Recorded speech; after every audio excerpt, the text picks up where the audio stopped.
This podcast is sponsored by RSA Rock and Metal Fans Facebook page. Right, guys. Okay, so we are recording now anyway, so I might as well just, dive straight into it. Trouble is, why the name? Oh, Trouble is, there isn't an answer to that one. The trouble is, there isn't an answer. Yeah, okay, I get it. if Phil was here, he might be able to shed a bit more light on it. But right. The band Trouble Is was started before myself or Ken were in it. Right. This is 2014. Is that correct? Yeah. Right. Okay. So it started back in 20. Why? Like, without being condescending or anything like that, it seems like, why start a band at this sort of age? What do you mean? What's ageism? Yeah.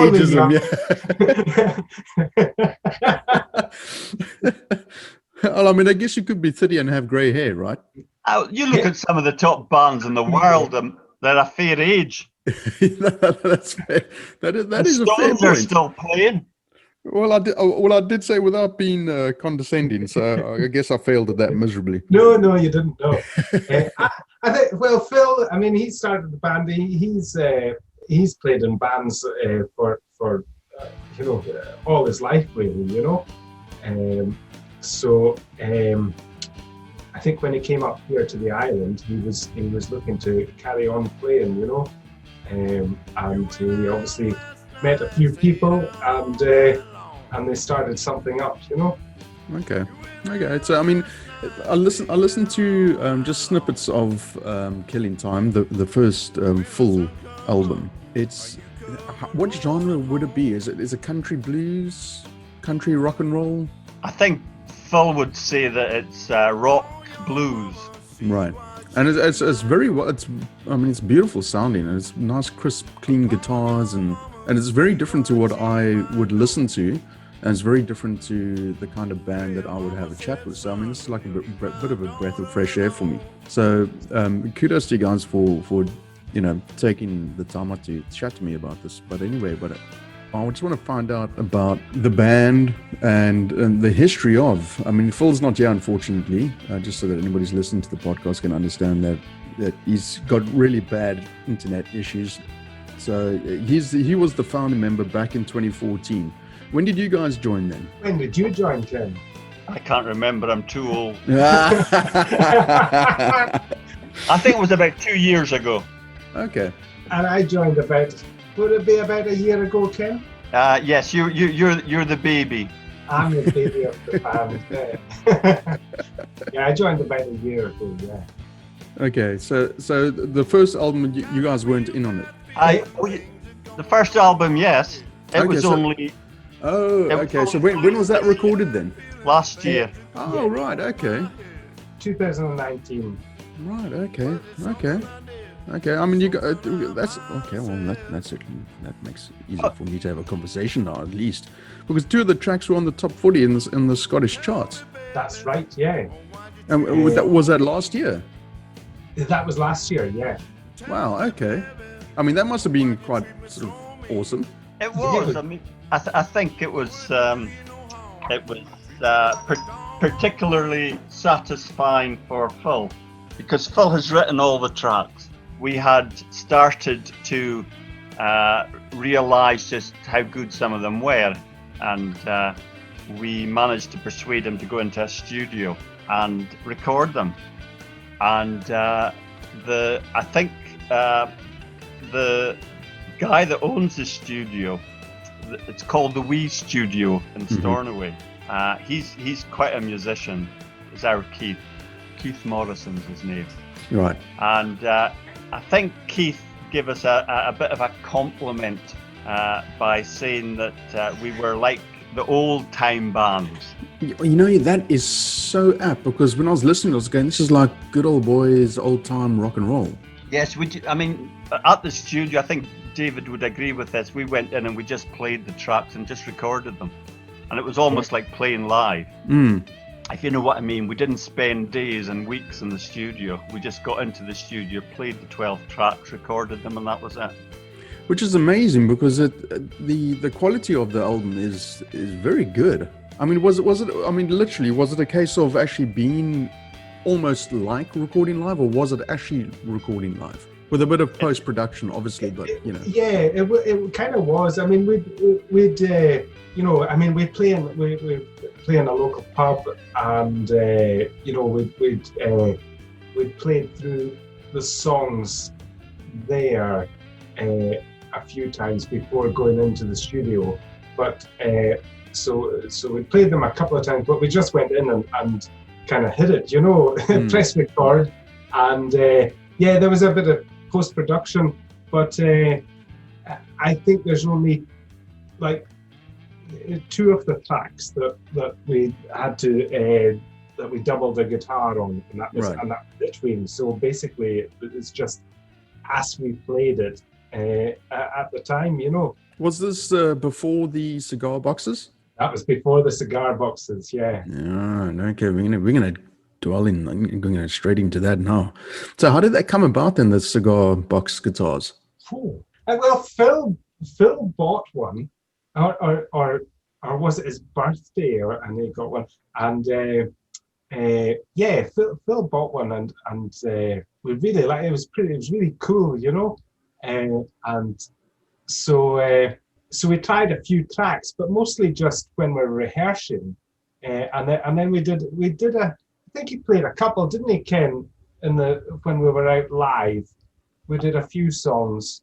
Yeah, we tried a few in the pub. Yeah, a few times, and then Phil had got in touch with well, he'd been on the internet, on Facebook, and looked around at other people that were playing cigar box guitars, and he got in touch with a guy called Rob Roble from Florida, and Rob builds guitars, and he got in touch with him through a guy called Uncle Mark, who does loads of cigar box stuff on YouTube and stuff, and found out where this guy where Mark had got his guitar, and so he got in touch with Rob, and he bought one from him, and when it arrived, it was like awesome, you know. It was really like top-notch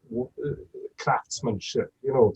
It's not a lot of cigar box guitars, you know, they're made in the kind of a lot of, you know, the kind of ethos of it is kind of made with what you've got, you know. Yeah. But Rob has set out to make guitars, you know what I mean? They have 3 strings, but essentially he's producing something that is top quality. And once Phil's one arrived, I really liked it myself, and so I thought so I bought one from Rob as well. Okay. And I think Phil's got another. He's got 2 of Rob's guitars. Okay. Waiting for them to get shipped from Florida is kind of waiting for quite a while, you know, before it comes through. It gets caught up in customs and stuff like that. But these are, they're really good. A great sound of them, and they're just, you know, so well put together, and great to play, you know. They're really good to play. You built one during lockdown. I got one. Yeah, I got one. I built one. Yeah, I built one myself, and I've got another that I'm working on as well. Okay. And David used the bottle tops of gin bottles, Harris gin. Oh, I saw something about that on Facebook. Yeah. Yeah, we've got a local company here that makes. And David drinks a lot of gin.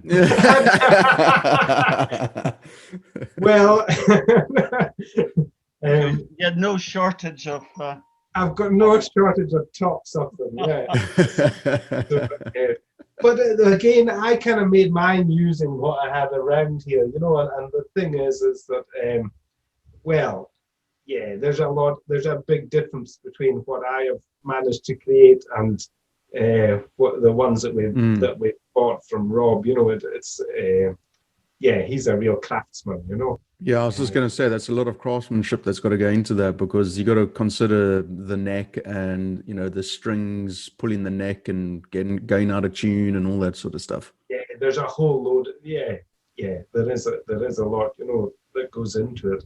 Was the cigar box guitars used for the first album? Not in the first one, Right. no. Oh, okay. No. So that's what we're kind of looking at now. Right. We're recording these songs, kind of cigar box sessions, Yeah. and we're not, well, as of yet, we're two cigar boxes and drums, really. I've not put any bass. We're not using any bass or anything like that. Right. So it's got that kind of a bit more raw sound to it. Mm-hmm. Mm-hmm. Yeah. This was used on Hard Working Girl, your latest single? Yeah. Right. Sounds good. Sounds good. I mean, it sounds like there is bass in there. Yeah, it sounds like quite bassy, but I'm running my cigar box through my bass stack. So okay. So you get a lower end sound, right? Yeah, right. Just to give it a bit of low end sound. So and it sounds good like that, well, it adds a wee bit more depth, I think. Yes, yeah. I mean, it's very different, isn't it? I mean, it's 3 strings. So I mean, I guess there's less work, but still, it can't be easy switching up from a 6-string or 7-string guitar to 3 strings, or is it? It's an open tuning that we're using. So in some ways, you think, right, that's going to be quite simple, but it's. Yeah, I mean the chord shapes and stuff that you use are totally different, and so there's a wee bit of thinking if you're playing it kind of on the hop, you know what I mean? Yeah. You've got to try and remember where, but you soon, they're great to play for someone starting out with something like that. That it can be as simple as you make it, I suppose. Well, yeah, I guess, yeah. But you can play any song on that, but yeah. So, I mean, talking about the Hard Working Girl single, which people can get from Spotify and all those places and all the digital places, downloads and whatever else. Is there a new album in the works with the cigar boxes? There shoot it. Okay. Let's go for that then. So where are we in recording processes? Are we halfway done, 3/4 done? Well, we hadn't practiced at all during lockdown. Right. And the first time that we got together was for that event on the porch. Right. Okay. Guitar, or was it World Day or something like that? That's right. And Phil came up with it. Phil found out about the event, and we managed to organise it. David set it up in his parents' back garden, and that was the first time that we had met together during lockdown.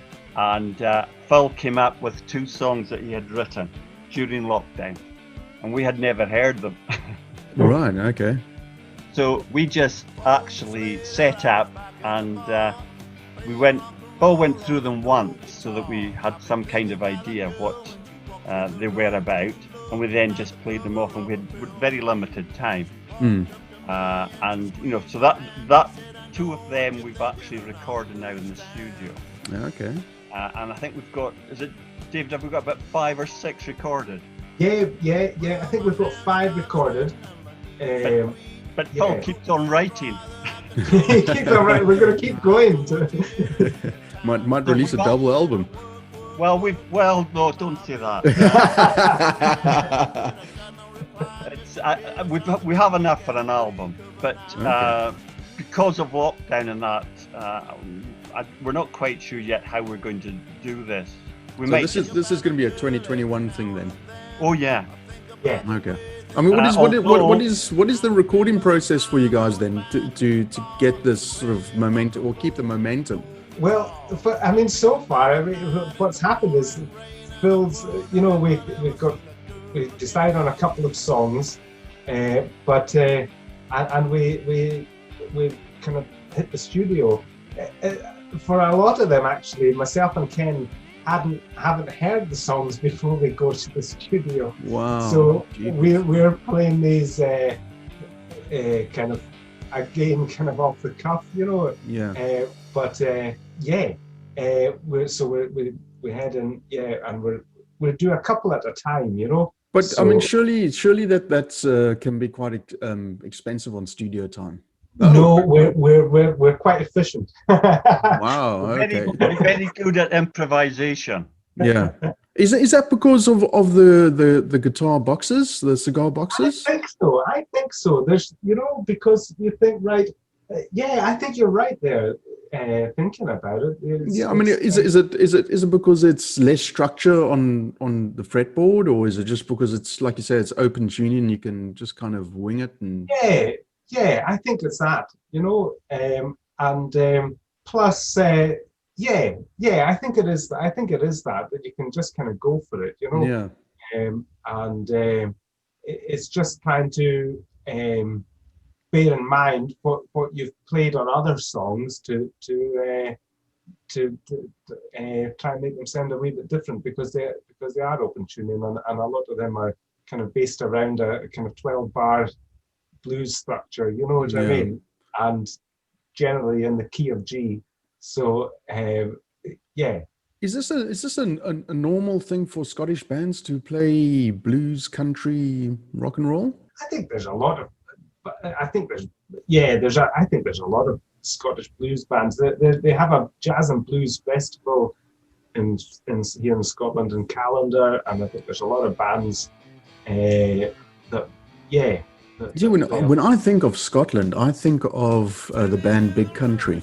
Oh yeah, love them. Absolutely. The people that don't know who Big Country are missing out big time. Big Country were he was a genius, that fella. Unfortunately, he's succumbed to his depression and suicide, which is never good. But yeah, I mean, gee, he was a machine, an absolute machine. But anyway, let's get back into Trouble Is a Hardworking Girl. So when was that song written? Before our appearance at David's. Right. Okay. So before you guys got. Now, hang on a second. Now, Hardworking Girl was not on the 2019 album. So was it written during lockdown? Yeah. Oh wow. Okay. So this was. Hang on a second. Ken, are you saying that the Hardworking Girl was one of the songs that was played on the porch? Yeah. Bloody hell. So what happened after that? It was received so well. I think we had there was about 40,000 people we reached with it. Wow. And we thought, well, maybe it's worthwhile going into the studio. So I managed to persuade the two guys to go into the studio, and we just recorded it. Wow. I And like it was that. I like that a lot. That's a great story. It was recorded in one day. Well, not one day, one afternoon. Wow. And it was a Saturday afternoon because that was the only day that we could actually meet up together. So, I mean, how did the three of you actually meet up then to become part of Trouble Is? Well, How did you get here, Ken? no, I can't remember. I'm too old. Listen, guys. I got a message from Phil on his mobile phone to say that he wasn't able to load up the page. Oh, okay, shame. Right. Yeah. So he did try, and we kind of thought that he might have some problems. Yeah. So I hope we're doing him some justice here. No, well, absolutely, yeah. No, I'm quite enjoying the conversation. It's a pity he couldn't be here, but absolutely understandable. You know, internet can be flaky, to say the least. Okay, so Hardworking Girl, that's jeepers, in an afternoon, recorded. Yeah. Well, Wow. our first album, it was recorded and it went out on when? January.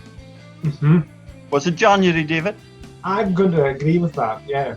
Wow. So that was January 2020.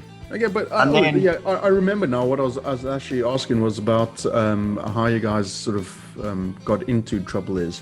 How you got into trouble, more likely. Now we go into trouble. So how did you meet Phil then? Phil approached us, I think. Okay, so you guys were on the scene already in bands and whatever else. Well, David was in a band, Yeah. and I played with a band called Jerry in the Shed. Okay.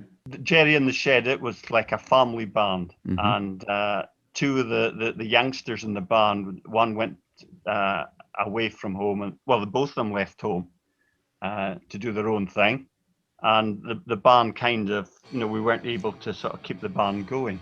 Right. Although, we still received quite a lot of play on radio and things like that. Right. And then, because I was kind of free, I can't even remember how it came about. I think somebody actually told Phil that I was available and he gave me a shout. Okay. And we had another bass guitarist who also, just shortly after I joined, he left, and I don't know. I think I might have actually suggested David, but I'm not 100% sure. Oh, thanks, Ken. No, I'm not. I'm No, not. no. I mean, thank you. That's very kind of you. No, because I knew you were a good bass guitarist, but I'm sure that Phil would have known that too. Anyway, we approached David, and David was prepared to join the band, and here we are. Yeah. Wonderful They experience. can't get rid of me. The band is only using you for your gin connections. I think so. Yeah. So then 2020 rolls in and COVID hits the shores. How did that affect Trouble Is? Well, it did in a wee bit, I think, because we had a few gigs on kind of neighbouring islands planned, and we also had there's a big festival here on our island called the Hebridean Celtic Festival, and so we had a few things planned surrounding that, because C6 Steve was billed to play at that festival, and so we were kind of hoping to maybe try and meet up with him, you know what I mean? Make some connections, yeah. Yeah, which would have been great, because he kind of plays some strange... He's a genius. Beat-up guitars and stuff like that, and 3-string, 1-string guitars, I think. Yeah. And stuff, so we were kind of hoping to meet up with him. But also we had our CD, and, we were hoping that we would be able to get out and play and, get the CD out to a lot of folk and stuff, but yeah, that kind of didn't really happen. We were playing regularly with at a local bar in Stornoway called the Star Inn, right? Which is the one that appears on the video, right? Okay. And we did that deliberately because the Star Inn was, the place where we just basically played. Yeah. And the guy that managed the Star Inn was a guy called Crazy Carl. And he was a DJ on the local radio station Isles FM. Right. And when our album was released, he had it as the album of the week at the Isles FM radio station. Nice. So he kind of promoted us, and he liked the album. And as I say, we had been playing at the Star Inn for quite all the time that I have been in the band, and we were really looking forward to the 2020 season sort of thing. But the Star Inn closed. Oh, okay. And of course, with COVID too, I mean, nobody really knows what the music scene is going to be like. There's going to be dramatic changes. I've no doubt about that. Yeah. So, and with the lockdown and that, then, nothing as of basically March. So we've taken to recording, and that's the way forward for the time being anyway. Yeah, and then then you get idiot MPs that are telling people to, to retrain themselves into something more suitable than the art. Well, that's the other important thing too. I mean, it's kind of small scale, but we really want to keep people who are in the industry employed. Yeah, absolutely. So if all the bands could actually, if they're able to sort of to record, to do things, to use the studio, to use other people associated with the music industry in any way whatsoever, like you, for example. But what you're doing is you're promoting it. Yeah, absolutely, and that's exactly what I was going to say. If you don't have bands, if you don't have musicians who are willing to go on to podcasts, to do things, what will happen to the industry? Yeah. And the more people can be involved in it, whether they're getting paid for it or not. Yeah. But there are still people out there who rely on it. Yeah. Yeah, totally rely on it. We're fortunate enough that we don't. Yeah. But we were planning to buy our first jet. So you're not doing too bad with 40,000 likes on your first video. I think you're doing all right. You're doing something right at least. It's brilliant. I mean, we're not under, I mean, we know though this is just, it is something for ourselves to be able to record and play our music and stuff like that. It's we're never going to make anything back from it in that sense. Speak for yourself, David. I'm sure Ken wants that gin. I'm telling you, he wants that gin. I'm sure Phil would not agree with you there. Well, unless things. Let's talk 2021 plans, because we're running out of time now. So what are the plans for 2021 then, other than an album release? Well, not necessarily an album. There could be an album in it, but I think, personally, that there is an opportunity there for keeping the music scene going with regards to what we're doing. Yeah. We could put out something every month until such times as we can actually go out and play. And once we've recorded enough for an album, there'll be an album too. But I think there's other way that we can keep the thing alive. Keep the interest in the band moving along. I think we could do it every 4 weeks. Wow. I mean, there's nothing wrong with that. I mean, that's great. It's it's keeping it fresh for ourselves as well. Giving us something to do, something to focus on and things. So, but I don't know. 2021. I don't know. I don't even know when we will get to play live again. Yeah, I mean that's the thing. The whole landscape of the music industry has changed, and it's going to continue to change until this pandemic has eased off or somebody's found a cure. I'm surprised that nobody's found a vaccine. Well, maybe they have, and they just want to make money from it, which is not surprising. No, I think it will take time. By the time you do trials and things like that, to ensure absolutely, that there's time needed for these kind of things. Yeah, absolutely. Well, guys, I'd just like to congratulate you on Killing Time. It's a great album, and A Hardworking Girl is very different. It's like I said before in the very beginning, it's not the usual thing that I listen to, so it is a breath of fresh air to and I think you should always open yourself to new music and new genres, and I'm not a lover of pop music. I'm not a lover of trance or dance music, anything like that. So I'm glad it's country, blues, rock and roll, good time boys. It's very good. I enjoyed it thoroughly. So again, I just wish you good luck, and thank you very much for taking the time out on a Sunday to have a chat to me about Trouble Is.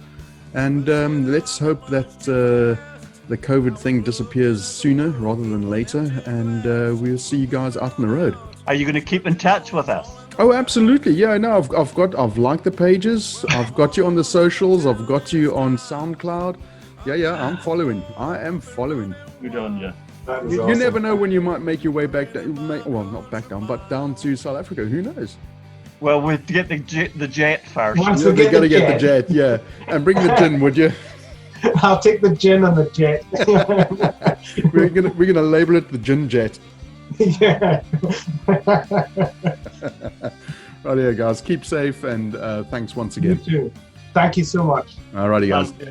Cheers. And I'm sorry about Phil. Oh no need to apologize. I think he's sorry too that he couldn't participate with. It's all good. No worries. Alrighty, guys. Keep well, keep safe. Brilliant. You too. Take Alrighty. care. Cheers. Stay safe. Cheers. Bye.